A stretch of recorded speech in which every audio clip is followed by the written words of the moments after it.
মহিলাদের এত জঘন্য অবস্থা, বহু মহিলা প্রয়োজনে কুফুরি কইরা, তন্ত্র মন্ত্র, এমন কোন জাদুকরের কাছে গিয়ে হইল কুফুরি কইরা, শিরিকি কইরা হইল স্বামীরে তার বাপমার থেকে, পরিবার থেকে আলাদা করবেই করবে। হ্যাঁ, একটা না, হাজার হাজার। তোরে দেখাই দেবো তুই বেড়া কেমনে তোর বাপমার লগে খাস, আমি বেড়ি ভাই বাঁচলে, বুঝেন না কথাটা? তোরে দেখাই দেবো, তোরে 13 গাঁটের পানি খাওয়াবো। বেচারা এক সময় হতাশ হয়ে যায়। ঝগড়া করতে করতে, ফাসাদ করতে করতে এক সময় সব এলোমেলো হয়ে যায়, লন্ডভন্ড হয়ে যায়, কিচ্ছু আর পায় না। মায়ের আদর পাইছে, মার দোয়া পাইল, শেষ পর্যন্ত যেই নাফরমানরে নারাজ রাজি করলো, অয়ও নারাজি হল। আল্লাহর কথা এটা, রাসূলুল্লাহর হাদিস। আল্লাহর হুকুম বাদ দিয়া, আল্লাহকে বাদ দিয়া, দিন বাদ দিয়া যে কোনো মাখলুককে আল্লাহকে বাদ দিয়ে সন্তুষ্ট করে, খোদার কসম নবী বলছে, আল্লাহর ওয়াদা, বান্দা আমি তোকে অচিরেই ওই বান্দাকে দিয়ে কষ্ট দেব, তোরে কষ্ট দেব। হ্যাঁ, যে ছেলেকে আহলাত করে ছেড়ে দিছে মা বাপ, ওই ছেলেই কষ্ট দিবে, প্রতিদিন কষ্ট দিবে। মুসলমানের নারী জানে না কোথায় গিয়ে শেষ থামবে।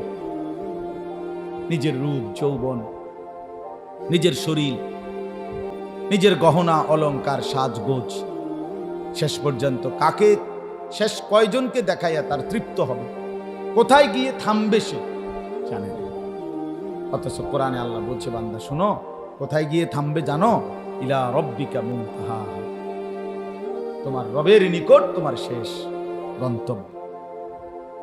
ইলা রব্বিকা মুনতাহা, তোমার রবের নিকট তোমার শেষ ঠিকানা। সুম্মা তুরাদ্দুনা ইলা আলিমিল গায়বি ওয়াশ শাহাদাহ।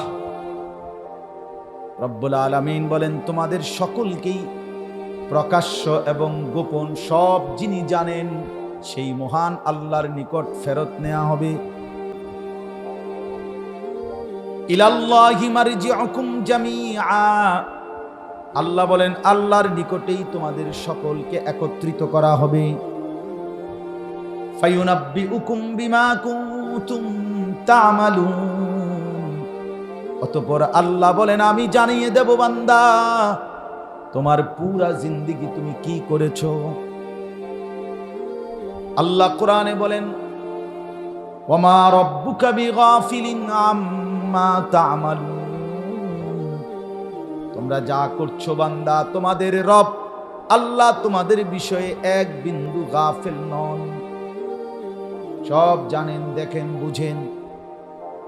ওয়ালা তাহসাবান্নাল্লাহা গাফিলান আম্মা ইয়ামালুজ জালিমুন, আল্লাহ বলে তোমরা যারা জুলুম করছো, নাফরমানি করছো, এক সেকেন্ডের জন্য আল্লাহকে গাফিল ভেবো না। আল্লাহ সব জানেন, সব দেখেন। মা তাসকুতু মিন ওয়ারাকাতিন ইল্লা ইয়ালামুহা, আল্লাহ বলেন জমিনের কোথাও একটা পাতাও যদি পড়ে, আল্লাহ বলেন আমি তৎক্ষণাৎ তা জানি। কোন গাছের কোন পাতাটা পড়েছে জানে, জানে কি না বলেন না? হ্যাঁ, সব আল্লাহ। কোরআন শরীফ আছে, আল্লাহ তাআলা লোকমান হাকিম তার ছেলেকে বলছে, ইয়া বুনাইয়া ইন্নাহা ইন তাকু, হে আমার সন্তান, তোমার কর্মটা যদি একটা সরিষার দানার মতো হয়, আর সেটা যদি পাথরের ভিতরে লুকানো হয়, আল্লাহ তাআলা সেটাও কিয়ামতের দিন তোমার সামনে এনে হাজির করে দিবে। ইয়াতি বিহাল্লাহ, আল্লাহ নিয়ে আসবে। কোথাও এক জাররা, একটা নিঃশ্বাস পর্যন্ত আল্লাহর হিসাবের বাইরে ফেলতেও পারবে না, লুকাইতেও পারবে না। আলাম ইয়ালাম বিআন্নাল্লাহা ইয়ারা, আল্লাহ বলে জানো বান্দা আমি কিন্তু সারাক্ষণ দেখি। আল্লাযী ইয়ারাকা হিনা তাকুম। আল্লাহ নবীকে বলেন, বন্ধু আপনি যখন নামাজে দাঁড়ান আমি সরাসরি আপনাকে দেখি। ওয়া তাকাল্লুবাকা ফিস সাজিদিন, আপনি যখন আমার বান্দাদের সাথে রুকু সেজদা করেন আমি তখনও আপনাকে দেখি। রুকু করলেও দেখি, সেজদা করলেও দেখি, অন্ধকারে রাতেও দেখি, আলোকিত দিনেও দেখি। দেখে? বলেন সবাই দেখে? যুবক ভাইয়া বলো দেখে? তো কাকে ফাঁকি দিবা? আইনাল মাফার, পালাবে কোথায়? প্রিয় বন্ধু বলো লুকাবে কোথায়? আশ্রয় মিলবে কোথায়? ফাইদা বারিকাল বাসার ওয়া খাসাফাল কামার। আল্লাহ বলেন যখন ইসরাফিল ফু দিবে চোখগুলো তখন একেবারে নির্বাক, চোখগুলো আটকে যাবে, মানুষ মানে একেবারে ভেবাচাকা হয়ে যাবে। ওয়া খাসাফাল কামার, চন্দ্র আলোহীন হয়ে যাবে। জুমিয়া আশ-শামসু ওয়াল কামার, সূর্য চন্দ্র এক হয়ে যাবে।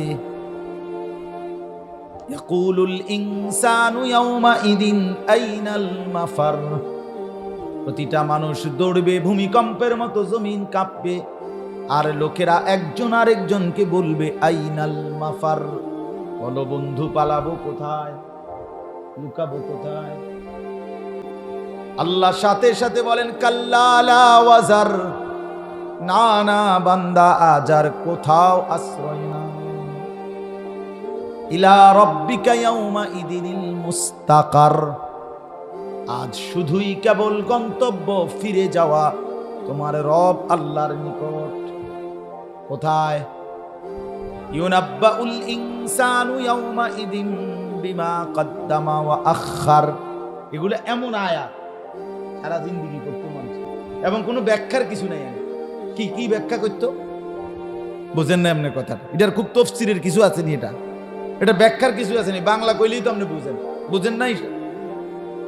ইউনাব্বাউল ইনসানু ইয়াউমাইদিন বিমা কদ্দামা ওয়া আখার। আল্লাহ বলেন প্রত্যেকটা মানুষকে জানানো হবে বান্দা যা তোমার হায়াতে পাঠিয়েছো আর যা তুমি মৃত্যুর পরে দুনিয়ায় রেখে গেছো সব আমি আল্লাহ তোমাকে শোনাবো।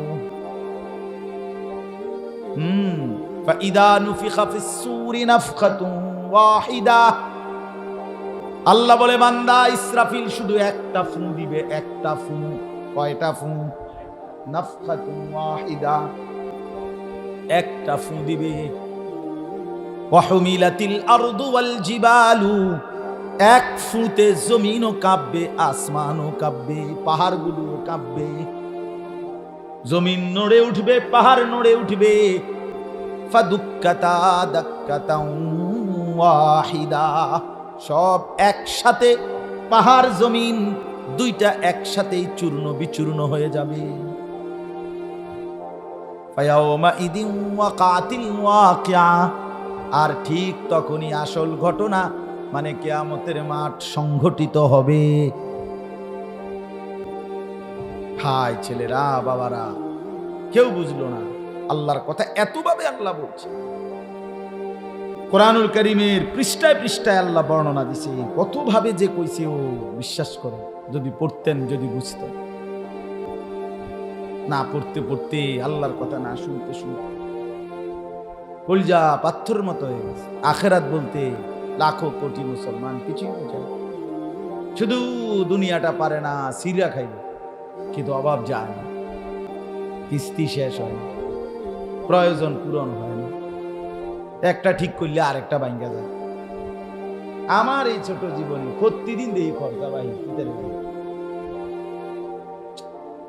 প্রতিদিনই তো প্রায় প্রতিদিনই বাজার, আজকে কয়টা কালকে নুন আনতে পেঁয়াজ নাই, পেঁয়াজ আনতে আলু নাই, আলু আনতে তেল নাই, তেল আনতে সাবান নাই। ধনীর ঘরেও একই অবস্থা, গরিবের ঘরেও কি ভাইয়া, রাক্ষসায় দুনিয়া তৃপ্ত হয় না, অতৃপ্ত দুনিয়া, এই রাক্ষস তৃপ্ত হয়। রাক্ষসের তৃপ্ত করে। আমার এক চাচাতো ভাই ছিল, তে মাশাআল্লাহ জিডা দিত সব খাইতো। আমার মা একদিন, আমার মনে আছে আরো ছোট, মা একদিন জিজ্ঞেস, রে তুই যাই কো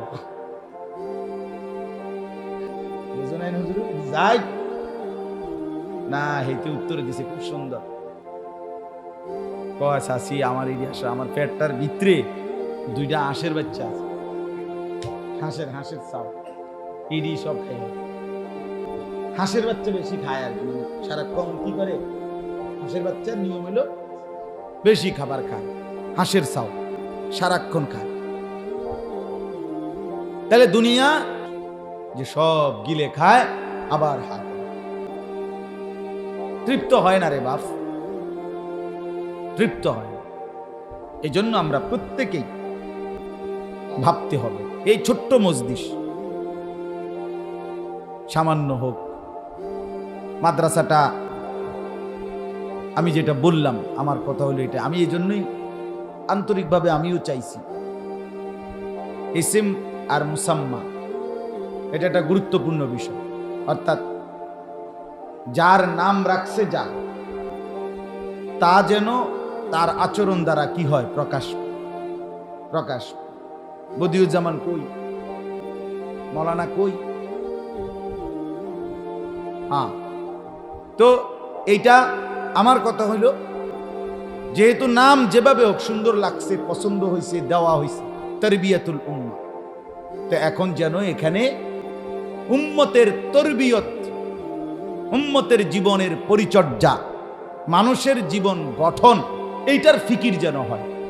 আমরা দোয়া করি, কি বলেন, আল্লাহ কবুল করে নেন, আপনার সন্তানকে পড়তে দেন। আমি আরো মজার কথা শুনি, আমি আরো 2 মাহফিলে এই ঘটনাটা বলছি। এইখানের একটা ঘটনা বলি, আমি যে এখানে কয়দিন আগে আসছিলাম অল্প একটু সময়ের জন্য, খুব সম্ভব কোন নামাজ পড়ছি এখানে আইসা, এখানে বাচ্চাদের সাথে যে কথা কইলাম এনে মাগরিবের পরে, তো পরে আমি এখানে এই শুধু এই বাচ্চাগুলো, কেউ ছিল না ওই দিন, কোনো মাহফিল না, এমনি আসছিলাম। তো এই বাচ্চাগুলোরে বৈশা ওরা আমারে চাইছে যে অফিসে বসাইতে, আমি বললাম না, আমি বাচ্চাদের সাথে বসি, ওদেরকে নিয়ে একটু কথা বলি, দোয়া করি। পরে বাচ্চাদের সামনে আমি 20-25 মিনিট কথা বলছি। তো তখন আমি খেয়াল করছি একটা বাচ্চা, ছোট্ট পিচ্ছি বাচ্চা, একটা ছেলে, সে চোখ এমন ভাবে তাকাইছে আমার দিকে, পুরা কথাটা এইসব মনোযোগ দিয়ে শুনছে, আমার তার চেহারাটা মনে রাখছি। এবং পরে আমি মাদ্রাসা দিয়েও বলছি যে ছোট বাচ্চার মধ্যেও শুনবার আগ্রহ আছে। ওই বাচ্চাটা আমার দেখছি যে ওখানে বসা ছিল, হে খুব মনোযোগ দিয়া যে হুজুর কি কইতেছে শুনতেছে। এজন্য সন্তানকে গড়া, বাপ বিশ্বাস করেন, একটা বাচ্চার জীবন গঠন করা, তারবিয়ত, তাকে গড়ে তোলা কষ্টসাধ্য কাজ, কিন্তু এটা মূল কাজ, এটা গুরুত্বপূর্ণ কাজ। এক মুসলমান, এক মানুষ, এক পুরুষ, এক অভিভাবকের জীবনের সবচেয়ে বড় সার্থকতা স্ত্রী সন্তানের জীবন গঠন। সেই সফল, সেই কামিয়াব। 100 কোটি টাকার বাড়ি, এটা কোনোভাবেই সফলতার কিচ্ছু নামে, কিচ্ছু না। 50 লাখ টাকার ফার্নিচার ঘরে আছে, 50 বছরও একটা ফার্নিচারও 50 বছরের ব্যবধান লাগবে না, 20 বছরের ভিতরে এটি সব হালাই দিব মানুষ। এই পরিবারের এটি চলে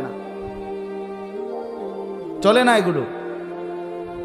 এই যে এই সোফা হেদিন কেন আইছি, এই যে এনে কাঠের লগে আরো একটা বস্তা লাগাইছি, এটি আগে ছিল না, এখন নতুন ফ্যাশন আইছে, আরেকটা আইলে এটি খুব হালাও বাদ। অথচ যেই বেচারা বানাইছে ঘরওয়ালা, সে তো কষ্ট করে বানাইছিল তখন। তাইলে দুনিয়া অল্প সময়ের ব্যবধানে দুনিয়ার চাকচিক্য বদলে যায়, ফ্যাশন বদলে যায়, ডিজাইন বদলে যায়। কিন্তু যে বাচ্চার কলিজার ভিতরে কেউ আল্লাহর কোরআন দেয়, রাসূলুল্লাহর হাদিস শিখায়, নামাজের সেজদা যেই কপালে লাগে, খোদার কসম মৃত্যু পর্যন্ত না, শুধু এটার কবরেও হারায় না, আখেরাতও হারায় না, জান্নাতও হারায় না। এটা সিন।